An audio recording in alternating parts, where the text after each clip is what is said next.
Hi there. Happy April 11th. 2 days of no National Poetry Month and no Dante. But caught up on all the other things that I had been not having the energy to do. So down some cantos of Dante, but up student course requests for next year, up advising duties, etc. So I'm not going to preamble much tonight. And also up one giant bright Kelly green polo that I inherited from my dad. I didn't inherit it. I just took it from a bag of shirts that were going to be donated a couple of summers ago. Anyway, that's the kind of day it's been today. So right, I'm just going to pick up earlier today. I thought about just like plowing through all of it, but I'm not going to do that because I don't have the capacity to do that right now. And since last year's version of all of these recorded videos was meant to kind of mark the reality of that time and place, I don't see why I should try to pretend that this current reality hasn't been what it's been like. Pushing to my capacity and over most days for the last few weeks. Anyway, I'm not going to go any further with the rambling. I'm just going to jump in on Canto 13, 14, 15, 16 of Inferno. And before I do that, I am going to read our little brief explanation of what happens and remind us that last time we finished with sinners who were doomed to be boiled in a river of blood, boiling blood, boiled in a river of boiling blood. I need to say that multiple times, forever until the last judgment. And not only boiled in a boiling river of blood, but like submerged to the degree, to a degree that matched their badness. So some of them were just up to their ankles, which still sounds really bad to me.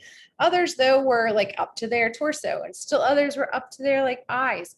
And if they tried to bob their heads out further or like somehow extend themselves out of the boiling blood that they were submerged in, centaurs shot arrows at them from the riverbanks. Anyway, I just want to remind you that that's where we've been. And this cat is biting me. Okay, Canto 13, still in the seventh circle, a lovely place. Dante enters its second compartment, which contains both those who have done violence on their own persons and those who have violently consumed their goods. First changed into rough and knotted trees whereon the harpies build their nests, the latter chased and torn by black female mastiffs.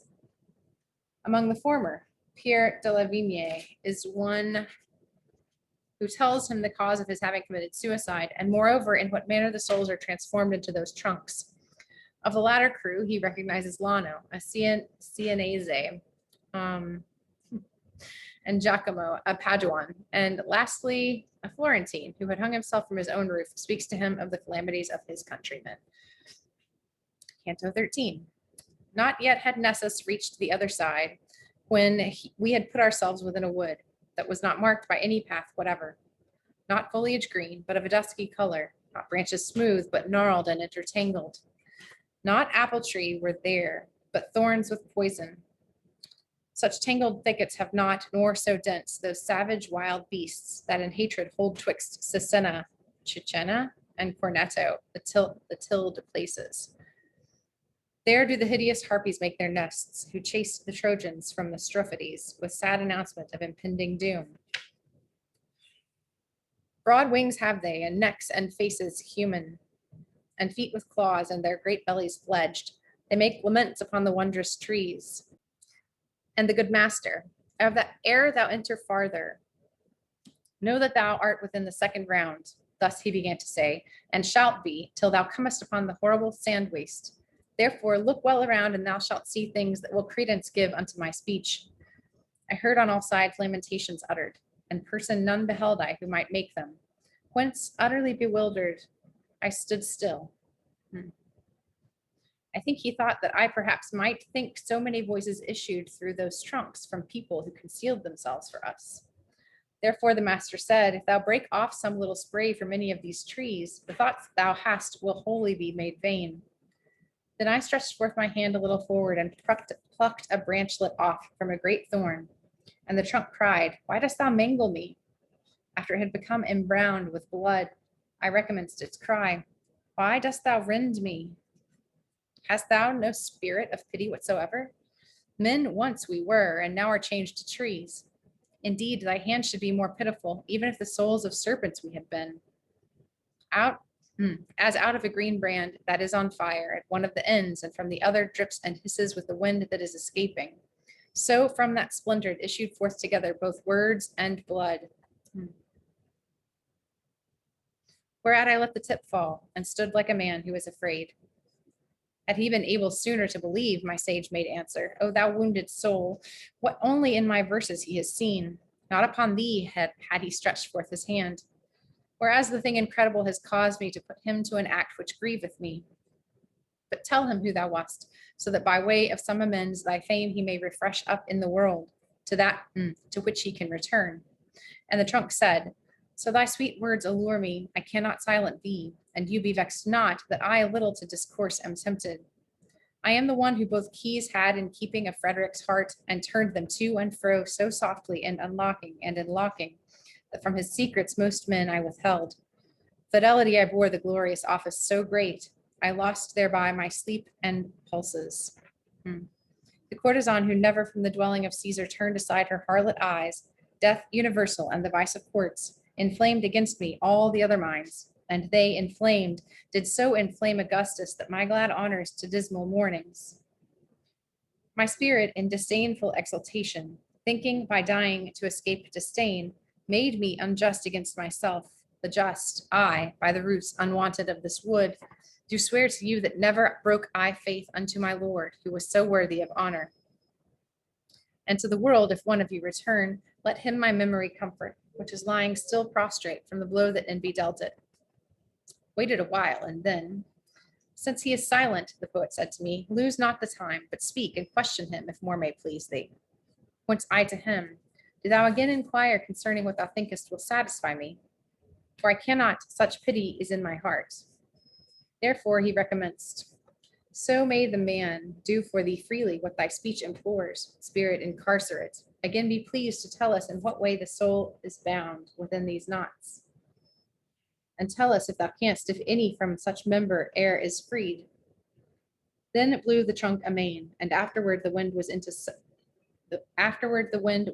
such a voice converted. With brevity shall be replied to you. When the exasperated soul abandons the body whence it rent itself away,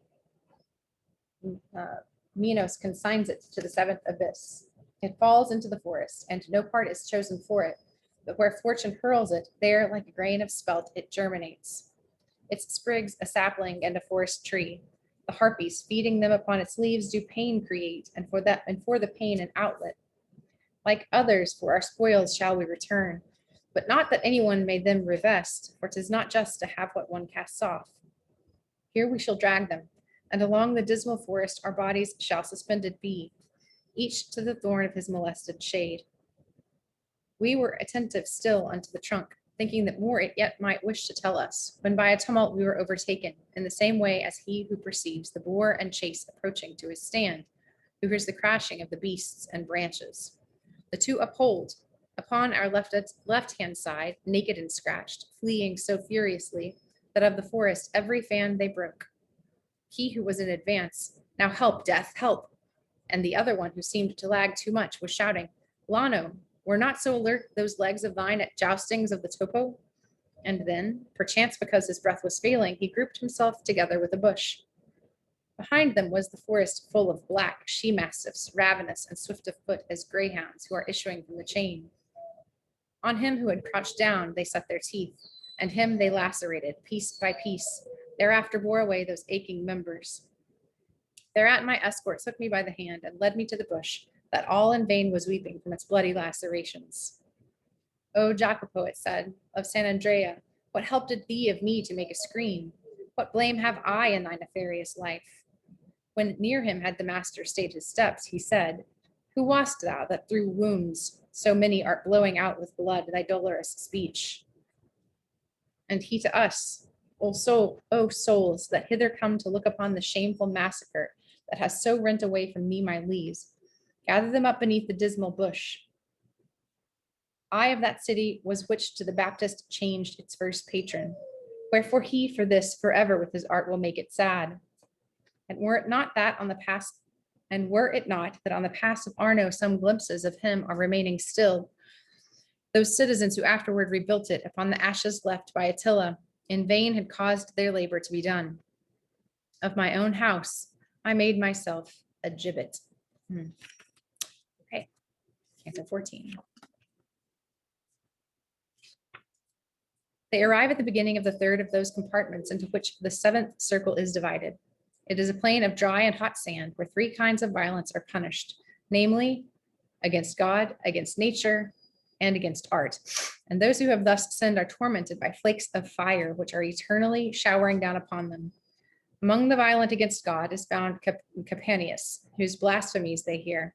Next, turning to the left along the forest of self-slayers, and having journeyed a little onward, they meet with a streamlet of blood that issues from the forest and traverses the sandy plain.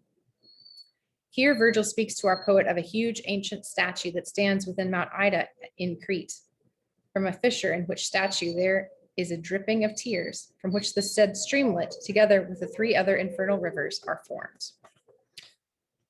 Because the charity of my native place constrained me, gathered I the scattered leaves and gave them back to him, who now was hoarse. Then came we to the confine, where disparted the second round is from the third, and where a horrible form of justice is beheld. Clearly to manifest these novel things, I say that we arrived upon a plain, which from its bed it rejecteth every plant. The dolorous forest is a garland to it all round about, as a sad moat to that. There close upon the edge we stayed our feet. The soil was of an arid and thick sand, not of another fashion made than that which by the feet of Cato once was pressed. Vengeance of God. How much oughtest thou by each one to be dreaded, who doth read that which was manifest unto mine eyes? Of naked souls beheld I many herds, who all were weeping very miserably, and over them seemed set a diverse law. Supine above the ground, upon the ground, some folk were lying, and some were sitting all drawn up together, and others went about continually. Those who were going round were far the more, and those were less who lay down to their torment, but had their tongues more loosed to lamentation. Or all the sand waste with a gradual fall were raining down dilated flakes of fire, as of the snow on Alp without a wind. As Alexander in those torrid parts of India beheld upon his host flames fall unbroken till they reached the ground, whence he provided with his phalanxes to trample down the soil, because the vapor, better extinguished, was while it was single. Thus was descending the eternal heat, whereby the sand was set on fire like tinder beneath the steel for doubling of the dole. Without repose forever was the dance of miserable hands, now there, now here, shaking away from off them the fresh gleeds. Master, began I, thou who overcomest all things except the demons dire that issued against us at the entrance of the gate, who is that mighty one who seems to heed not the fire and lieth lowering and disdainful, so that the rain seems not to ripen him? And he himself, who had become aware that I was questioning my guide about him, cried, such as I was living, am I dead? If Jove should weary out his smith, from whom he seized in anger the sharp thunderbolt, wherewith upon the last day I was smitten, and if he wearied out by turns the others in Mongibello at the swarthy forge, vociferating, help, good Vulcan, help, even as he did there at the flight of Phlegra, and shot his bolts at me with all his might, he would not have thereby a joyous vengeance. Then did my leader speak with such great force that I had never heard him speak so loud. O Campanius, in that is not extinguished thine arrogance, thou punished art the more. Not any torment, saving thine own rage, would be unto thy fury pain complete. Then he turned round to me with better lip, saying, one of the 7 kings was he who Thebes besieged and held, and seems to hold God in disdain, and little seems to prize him. But as I said to him, his own despites are for his breast the fittest ornaments. Now, follow me, and mind thou do not place as yet thy feet upon the burning sand, but always keep them close unto the wood. Speaking no word, we came to where there gushes forth from the wood a little rivulet, whose redness makes my hair still stand on end. As from the Bolicame, there's a umlaut above the E. I don't know what to do with that. So Bulicame, springs the brooklets. The sinful woman later share among them. So downward through the sand it went its way. The bottom of it and both sloping banks were made of stone, and the margins at the side, whence I perceived that there the passage was. In all the rest which I have shown to thee, since we have entered in within the gate, whose threshold unto no one is denied, nothing has been discovered by thine eyes so noticeable as is the present river, which all the little flames above it quenches. These words were of my leader, whence I prayed him that he would give me largesse of the food, for which he had given me largesse of desire. In the mid-sea there sits a wasteland, said he thereafterward, whose name is Crete, under whose king the world of old was chaste. There is a mountain there that once was glad with waters and with leaves, which was called Ida. Now 'tis deserted, as a thing worn out. Rhea once chose it for the faithful cradle of her own son, and to conceal him better whene'er he cried, she there had clamors made. A grand old man stands in the mount erect, who holds his shoulders turned towards Damietta, and looks at Rome as if it were his mirror. His head is fashioned of refined gold, and of pure silver are the arms and breast. Then he has brass as far down as the fork. From that point downward, all is chosen iron, save that the right foot is of kiln-baked clay, and more he stands on that than on the other. Each part, except the gold, is by a fissure asunder cleft, that dripping is with tears, which gathered together perforate that cavern. From rock to rock, they fall into this valley. Acheron, Styx, Phlegathon, they form. Then downward go along this narrow sluice unto that point where is no more descending. They form Cocytus. I don't have it in me tonight, y'all. What that pool may be, thou shalt behold. So here 'tis not narrated.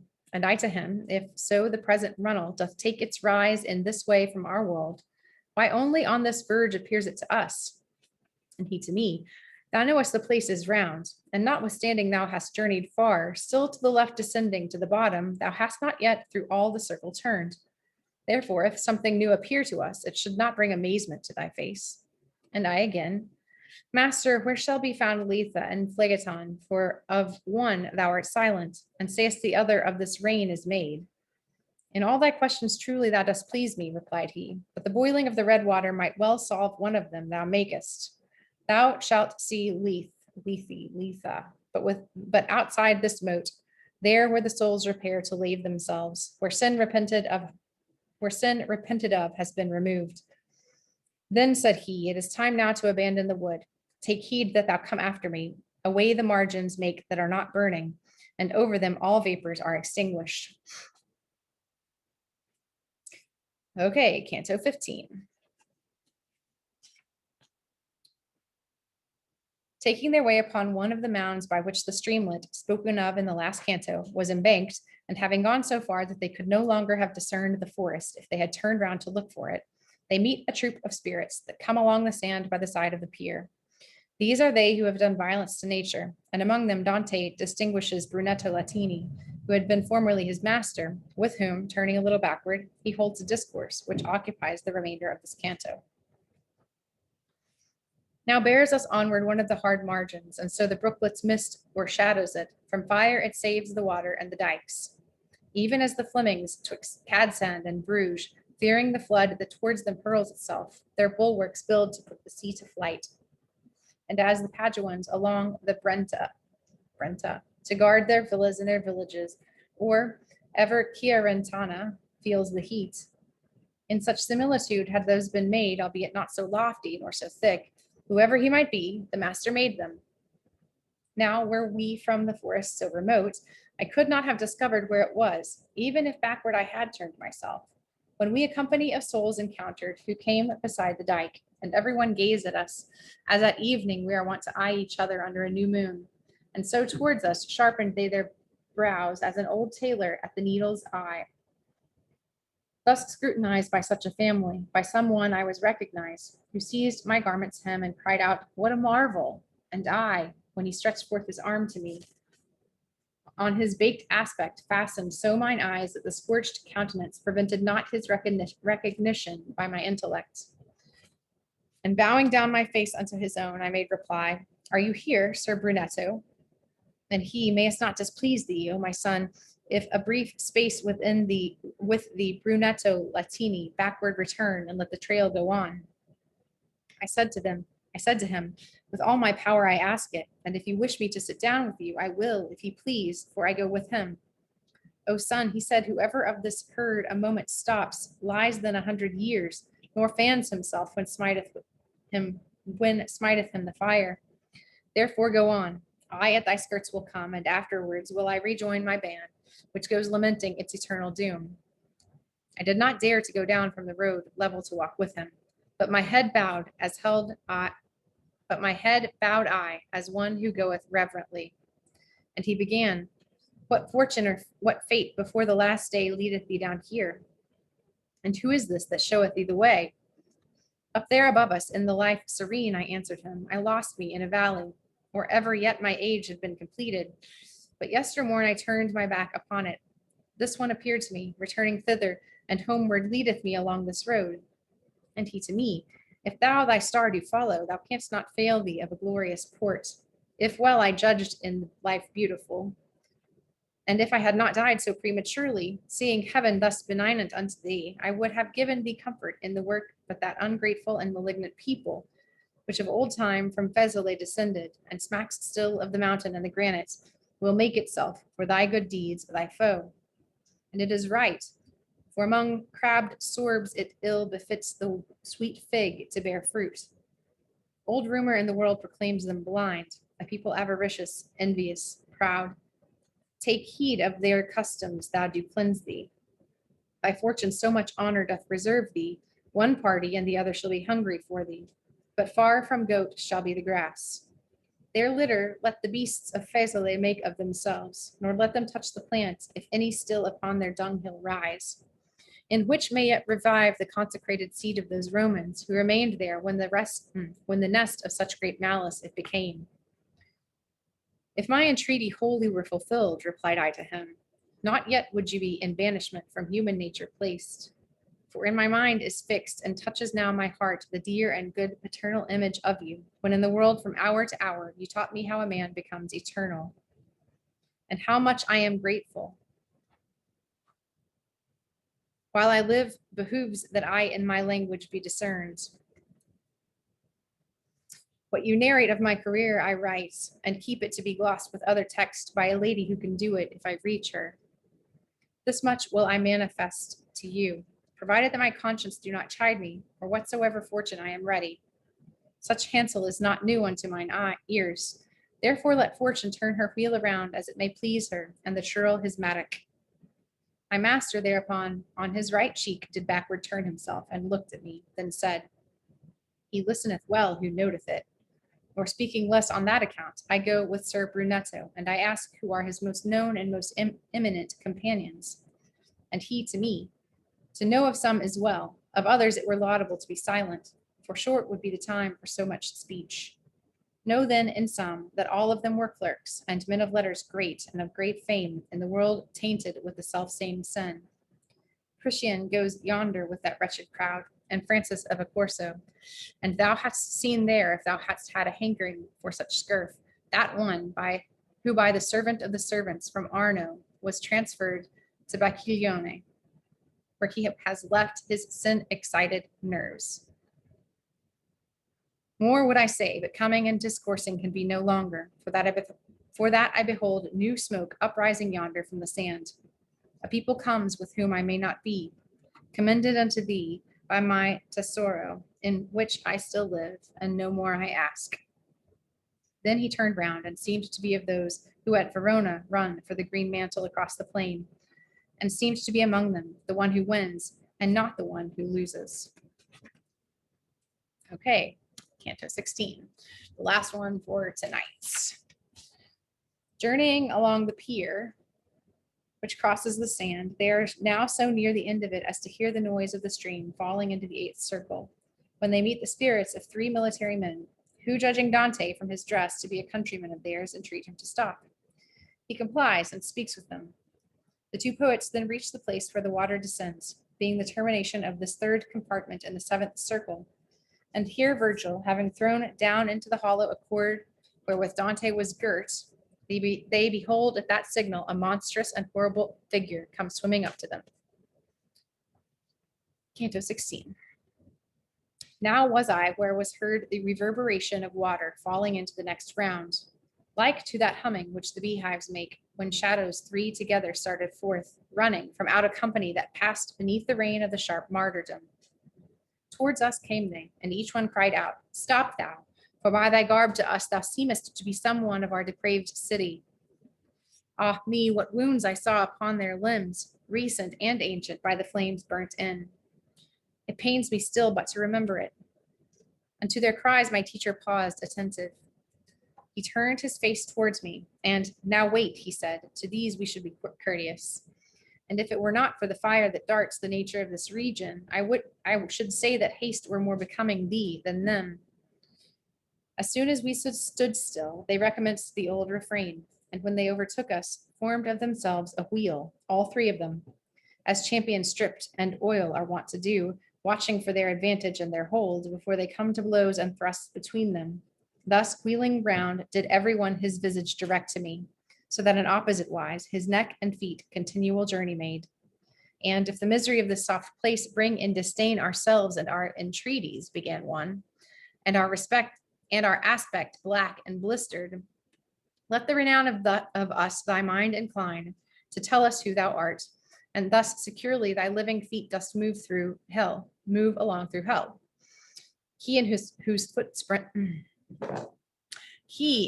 footprints thou dost see me treading, naked and skinless, though he now may go, was of a greater rank than thou dost think. He was the grandson of the good Gualdrada. His name was Guido Guerra, and in life much did he with his wisdom and his sword.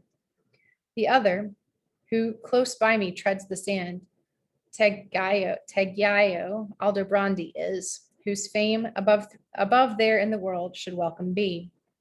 And I, who with them on the cross am placed, Jacopo Rusticucci,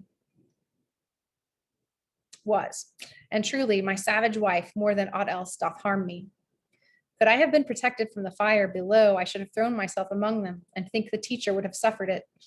But as I should have burned and baked myself, my terror overmastered my goodwill, which made me greedy of embracing them. Then I began, sorrow and not disdain, it did your condition fix within me so, that tardily it wholly is stripped off. As soon as this my Lord said unto me, words on account of which I thought within me that people such as you are were approaching. I of your city am, and evermore your labors and your honorable names I with affection have retraced and heard. I leave the gall and go for the sweet fruits promised to me by the voracious leader. But to the center first I needs must plunge. So may the soul for a long while conduct those limbs of thine. Did he make answer then? And so may thy renown shine after thee, valor and courtesy, say if they dwell within our city as they used to do, or if they wholly have gone out of it. For Guglielmo Boussier, who is in torment with us of late, and goes there with his comrades, doth greatly mortify us with his words. The new inhabitants and the sudden gains, pride and extravagance have in thee engendered, Florence, so that thou weepest thereat already. In this wise I exclaimed with face uplifted, and the 3, taking that for my reply, looked at each other as one looks at truth. That's nice. If other times so little it doth cost thee, replied they all, to satisfy another, happy art thou, thus speaking at thy will. Therefore, if thou escape from these dark places and come to behold beauteous stars, when it shall pleasure thee to say I was, see that thou speak of us unto the people. Then they broke up the wheel, and in their flight it seemed as if their agile legs were wings. Not an amen could possibly be said so rapidly as they had disappeared. Wherefore the master deemed best to depart. I followed him, and little had we gone before the sound of water was so near us that speaking we should hardly have been heard. Even as that stream which holdeth its own course, the first from Monteveso towards the east, upon the left-hand slope of Apennine, which is above called Aquicetta, ere it down descendeth into its low bed, and at Forlì is vacant of that name, reverberates there above San Benedetto from Alps, by falling at a single leap, where for 1,000 there were room enough. Thus downward from a bank precipitate, we found resounding that dark tainted water, so that it soon the ear would have offended. I had a cord around me girt, and therewithal I whilom had designed to take the panther with the painted skin. And after this had, after I this had all from me unloosed, as my conductor had commanded me, I reached it to him, gathered up and coiled, whereat he turned himself to the right side, and at a little distance from the verge, he cast it down into that deep abyss. It needs must be some novelty respond, I said within myself, to the new signal, the master with his eye is following so. Ah me, how very cautious men should be with those who not alone behold the act, but with their wisdom look into the thoughts. He said to me, soon there will upward come what I await, and what thy thought is dreaming must soon reveal itself unto thy sight. I to that truth which has the face of falsehood, a man should close his lips as far as may be, because without his fault it causes shame. But here I cannot. And reader, by the notes of this my comedy, to thee I swear, so may they not be void of lasting favor. Athwart that dense and darksome atmosphere, I saw a figure swimming upward come, marvelous unto every steadfast heart. Even as he returns, goeth down sometimes to clear an anchor, which has grappled reef, or aught else that in the sea is hidden, who upwards stretches and draws in his feet. Well, that's a fun one to end on. Very cliffhangery and a direct address to the reader. I love when that happens. Okay, I really am coming back to this tomorrow. And yeah, I will see you all then. Monday.